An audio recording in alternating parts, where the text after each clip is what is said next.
नमस्कार शेतकरी मित्रांनो, निंबाळकर ड्रॅगन फ्रूट नर्सरीमध्ये तुमचं स्वागत आहे। तर शेतकरी मित्रांनो, आपण ह्या व्हिडिओमध्ये आता बघणार आहोत। शेतकरी मित्रांनो, इथे पाहू शकता तुम्ही, हा आहे आपला भेसळ डोस, जो आपण मान्सून पूर्व पावसाच्या अगोदर ट्रेली सिस्टममध्ये खड्डे घेऊन आपण टाकणार आहोत। तर कसे खड्डे घेतलेले आहेत ते मी दाखवतो, परंतु हा जो डोस आहे, हा असा भेसळ डोस पूर्णपणे मिसळला पाहिजे, मिक्स करून घेतला पाहिजे। काही गोष्टी मी सांगतो इथं, ह्या तुमच्या ज्या डोसमधल्या ज्या आहेत, तुम्ही कोणताही जो डोस घेणार आहात भेसळ डोस, तो पूर्णपणे मिक्स झाला पाहिजे। तर पाहू शकता असा पूर्णपणे आपण मिक्स केलेला आहे। तर थोडक्यात सांगतो मी, तर आपण काय काय कंटेंट घेतले आहेत। तर हे आहे 16-16-16, दुसरा आहे 10-26-26 कॅल्सीमॅक्स, त्यानंतर हे आहे पोटॅश, हे आहे आपलं मायक्रोन्यूट्रियंट, ते आहे रूट ग्रोथसाठी आपण ह्युमिक ॲसिड, आणि ते आहे ग्रोथ प्रमोटर। पुन्हा एकदा सांगतो, growth promoter, humic acid, micronutrient, potash, Calcimax, 10-26-26, 16-16-16 combination, equal combination आहे हे। आणि हा पूर्णपणे घेतलेला भेसळ डोस आपण इथं मिक्स करणार आहोत। आणि हा पूर्णपणे मिक्स केलेला आहे, ह्या आमच्या मावशी आहेत ह्यांनी मिक्स केलेला आहे। आणि आपण आता हे आपल्या प्लॉटवरती आहे, इथं बघू शकता फ्लावरिंग स्टेजमध्ये प्लॉट आहे आपला। परंतु ह्यावेळेस आपल्याला फ्लावरिंग जास्त झाल्यामुळं आणि फ्रुटिंग जास्त झाल्यामुळं आपल्याला असं वाटतं आहे की पुढं आपल्याला एनर्जी कमी पडेल झाडांना।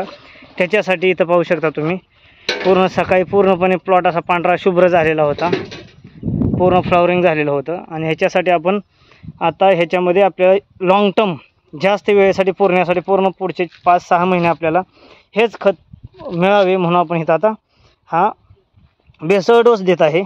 तर हा भेसळ डोस इथं पाहू शकता तुम्ही, असे ट्रेली सिस्टममध्ये सोपे आहे, छोटे छोटे खड्डे घेऊन असं आपण याच्यामध्ये आता आपलं जे भेसळ डोस मिक्स केलेला आहे तो याच्यामध्ये आपण टाकणार आहे। तर शेतकरी मित्रांनो, हे असे पूर्णपणे मिक्स केलेले आपले जे आहे भेसळ डोस, तो आपण असा कशा पद्धतीनं सोप्या पद्धतीनं आपण ट्रेली सिस्टममध्ये द्यायचं हे दाखवतो। तर हे आहे एक गमेला, याच्यामध्ये आपण हे मिक्स केलेलं आहे आणि याने आपण हे प्रत्येक लाईनला टाकणार आहे। तर आता इथं बघू शकता तुम्ही, हे जे आहे आपण असं सुरुवातीपासून टाकून आणि मोजून पण घेतलेलं आहे। तर आपण कसे टाकत आहोत हे मी दाखवतो। तर सोप्या पद्धतीने ट्रेली सिस्टममध्ये सोप्या पद्धतीनं आपण कसं भेसळ डोस किंवा कोणतंही खत देऊ शकतो, याच्या ऑलरेडी एक आय बटनमध्ये एक व्हिडिओ टाकला आहे, तो तुम्ही बघू शकता। तर इथं मी डिटेलमध्ये दाखवतो, हे आपला जो भेसळ डोस आहे किंवा कोणतंही शेणखत आहे इथं बघू शकता, तर ते कशा पद्धतीने द्यायचं। तर हे असे ऑलरेडी आपण छोटेसे जे फावड्याच्या साह्यानं छोटे छोटे खड्डे घेतलेले आहेत। तर ह्या खड्ड्यामध्ये आपण असा भेसळ डोस टाकून हा पाठीमागे मोजवत पण आहोत। इथं बघू शकता तुम्ही, अशा पद्धतीनं आपण हा एक समप्रमाणात जो भेसळ डोस आहे त्याची क्वांटिटी काढून समप्रमाणात आपण मिक्स केल्यानंतर तो प्रत्येक झाडाला समान असा, म्हणजे ती क्वांटिटी काढून त्या समप्रमाणात प्रत्येक झाडाला असे खड्डे काढून आपण असं टाकणार आहोत। तर हे आपण ऑलरेडी टाकलेलं आहे। तर अशा पद्धतीने तुम्ही टाकण्याचा भेसळ डोस ट्रेलिस पद्धतीमध्ये प्रयत्न करा, जेणेकरून तो सोप्या पद्धतीने तुम्हाला जाईल। याच्यामध्ये दुसरी पण पद्धत आहे, ह्याच्यामध्ये सर्व मोकळं जरी तुम्ही भेसळ डोस खत टाकलं हे, तरी तुम्ही याच्यामध्ये टाकून पॉवर टिलर हे मोजू शकता, म्हणजे ऑटोमेशन तुम्ही करू शकता। तर इथं आता पावसाचा नुकताच पावसाळा चालू झालेला आहे, आपण मान्सून पूर्व पाऊस पडलेला आहे। हे पूर्ण फ्लावरिंग सेट झालेलं आहे, इथं बघू शकता। हे असं रात्री पूर्णपणे हे उमलून गेलेले आहेत रोपं। तर ह्याच्यामध्ये आता ह्या रोपांना कळ्या लागून हे उमललेले आहेत फळ ह्याची। तर इथून पुढं आता त्याचे काय स्टेजेस आहेत, कशा आहेत, त्या आपण ऑलरेडी सांगितलेल्या आहेत। तर त्या स्टेजेसनुसार साधारण 30 ते 35 दिवस ह्या कळ्यांना फ्रूट बनायला, फळ बनायला जातात। तर त्याचं आपण सध्या लॉंग टर्म म्हणजे जास्त दिवसांसाठी त्याला एनर्जी स्टोरेज भेटावं, जेणेकरून तुमचा सीझन जो आहे तो संपेपर्यंत त्याच्यामध्ये स्टोरेज राहावं, त्याला ताकद भेटावी त्या झाडाला, त्याच्यामुळे आपण हा भेसळ डोस देत आहे। तर इथं बघू शकता, असा आपण भेसळ डोस दिलेला आहे। आपण असा पाट्यांमधून भरून तो भेसळ डोस आहे तो आपण असा जागेवर जिथे जिथे आपण छोटे छोट्या गल्ली म्हणू शकता, किंवा तुम्ही खड्डे जे घेतलेले आहेत छोटे फावड्याच्या साह्यानं, त्याच्यामध्ये तुम्ही असं भेसळ डोस द्यायचा आहे, जेणेकरून त्याच्यामध्ये तुम्हाला सोप्या पद्धतीनं कमी वेळेमध्ये तुम्हाला खत आणि भेसळ डोस टाकणं, जे सेंद्रिय खते आहेत, जे रासायनिक खते असतील ते तुम्ही देणे तुम्हाला सोपे जाईल. तर असं तुम्ही इथं बघू शकता. हे जे आहे असं आपण बेसळ डोस ह्या होलमध्ये असं टाकलेला आहे आणि तो आपण मोजून घेत आहे. असे ऑलरेडी आपण खड्डे घेऊन ठेवलेले आहेत आणि त्या खड्ड्यांमध्ये आपण असा बेसळ डोस टाकत आहे. इथं तुम्ही बघू शकता असं बेसळ डोस टाकले आहे आणि लगेच आपण त्याची मुजवण पण करत आहे. जे खत आपलं असं मातीच्या आड गेलं पाहिजे. याची मुजवण अशी झाली म्हणजे जेणेकरून ते मातीच्या आड गेल्यामुळे येणारा जो पाऊस आहे, होणारा पाऊस आहे, त्याच्यामुळं ते वाहून जाणार नाही आणि ते पूर्णपणे आपल्या झाडांनाच तिथंच भेटेल जे माती आड गेलेलं खत आहे ते.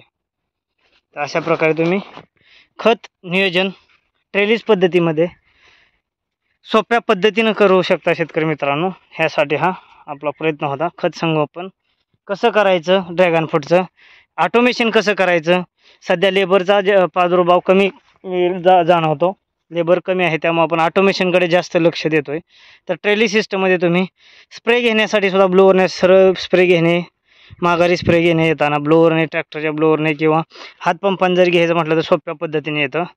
खत नियोजन पण असं तुम्ही घेऊ शकता. खतामध्ये छोट्या छोट्या खड्डे घेऊन त्याच्यामध्ये खत टाकू शकता किंवा डायरेक्ट जरी टाकले खड्डे न घेता आणि छोट्याशा पॉवर टिलरने छोट्या ट्रॅक्टरने माती जर याच्यावरती उडवली तरी ते झाकून जातं. तीसुद्धा सोपी पद्धत आहे. जेणेकरून ऑटोमेशन ट्रॅक्टरच्या साहाय्याने ऑटोमेशन करून कमी खर्चामध्ये, कमी लेबरच्या खर्चामध्ये आपण हे नियोजन करत असतो. ह्याच्यामध्ये शेडनेटचं आपण जे पाईप स्ट्रक्चर आहे हे आपलं पूर्णपणे, तर हा शेडनेटचं स्ट्रक्चर जे आहे ते सुद्धा आपण ऑटोमेशन करतो. याच्यामध्ये पूर्णपणे शेडनेट एकदाच टाकतो आणि एकदाच काढतो. त्याच्यामुळे झाडावरती सावली राहते. तर सिजनेबल शेडनेट टाकणं आणि काढणं हे सुद्धा असं आपल्या इथं चालत राहतं.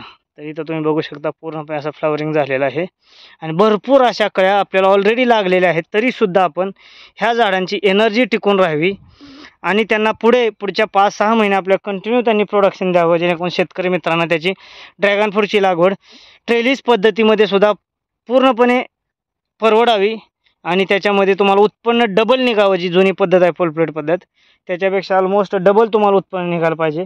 अशा पद्धतीनं आपण इथं खत नियोजन आणि त्याचं ऑटोमेशन करण्याचा प्रयत्न करत आहे. तर इथं बघू शकता शेतकरी मित्रांनो, हे पूर्णपणे खत मोजवलेलं आहे आणि पूर्णपणे हे बेसळ डोस, लिंबोळी वगैरे आपण टाकलेले आहे. त्यामुळे याच्यामध्ये मिक्स व्हरायटी ज्या आहेत सगळ्या, त्यामुळे एकत्र गेल्यामुळं याच्यामुळे होणारा मुंग्यांचा प्रादुर्भाव सुद्धा थोडाफार कमी प्रमाणात लिंबोळी आपण टाकलेली आहे. ते मगाशी जो दाखवलं बेसळ त्याच्यामध्ये सांगणं राहून गेलं, ते आपण लिंबोळी पेंडसुद्धा त्याच्यामध्ये 4 गोणी मिक्स केलेली आहे, जेणेकरून आपल्याला मुंग्यांचा प्रादुर्भाव वगैरे जो होतो तो आपल्याला होणार नाही. ऑलरेडी फळ सेट झालेले आहेत, फळ बनलेले आहेत. एक लॉट आपल्याला ऑलरेडी निघालेला आहे, की दुसरा लॉट तयार चालू आहे हा.